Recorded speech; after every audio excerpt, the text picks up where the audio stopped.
جاوید صاحب ایک last question ہے، اور یہ تھوڑا سا ٹیکنیکل اس سینس میں ہے کہ جیسے اداکاری کے ہی اس فن کو لے لیں، ایسا ہوتا ہے بعض دفعہ کہ اداکاری میں دو لوگ ہیں، میاں بیوی کا کردار بھی ادا کر رہے ہیں اور وہ حقیقی زندگی میں بھی میاں بیوی ہیں، لیکن ڈرامے کے ایک سین میں اس شوہر نے اپنی بیوی کو طلاق دے دی، تو کیا حقیقی زندگی میں وہ طلاق واقع ہو جائے گی؟ ایک سوال.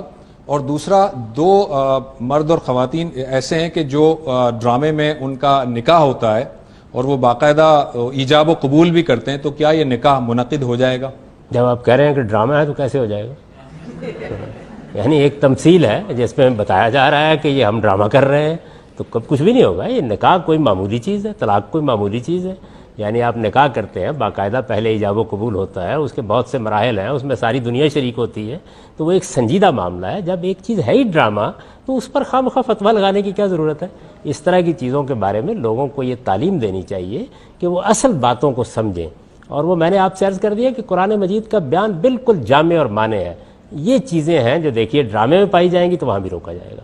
یعنی آپ ڈرامے میں بھی ڈرامے کے طور پر شرک نہیں کر سکتے. یعنی وہ ایک ایسی چیز ہے کہ جس کو ہر حال میں ممنوع کیا جائے گا. آپ یہ نہیں کر سکتے کہ یہ تو ایک ڈرامہ ہے اس لیے کوئی حرج نہیں کہ اس میں فواہش کی ترغیب دے دی جائے، یہ نہیں ہو سکتا.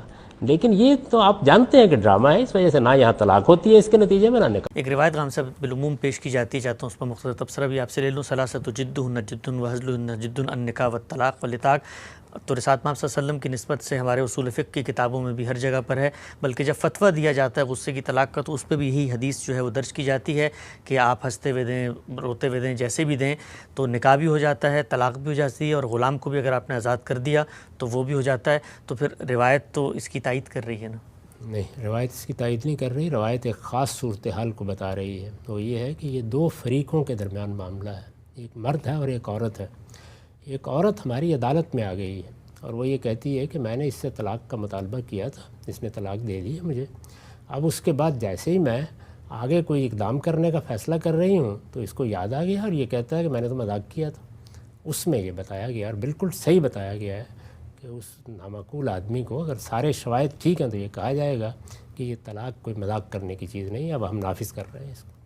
تو ایک چیز ایک موقع پر بالکل درست ہوتی ہے، ایک قانونی جگہ پر اس کے اندر سے اس طرح کے اصول نہیں نکالے جاتے. ایک ہم سے بالکل واضح ہے، اگرچہ روایت جو ہے وہ اپنی سند کے لحاظ سے ضعیف روایت ہے، لیکن جو پوری روایت ہے اس میں بات بیان ہوئی ہے کہ کان الرجل یطلق النساء. ایک آدمی تھا جو مدینے میں یہ کام کیے چلے جاتا تھا، اور جب کوئی اس سے مطالبہ کرتا تھا حقوق کا وہ کہتا تھا میں تو مذاق کر رہا ہوں. تو اس موقع پہ آتا ہے کتابوں میں کہ رسالت محمد صلی اللہ علیہ وسلم نے فرمایا کہ اب یہ کام کرو گے تو ہم اس کو. اسی کی مثال ہے وہ واقعہ بھی جس میں ایک خاتون نے آ کے بار بار اصرار کیا اور یہ کہا کہ میرا میاں تو کچھ کرنے کے قابل ہی نہیں ہے.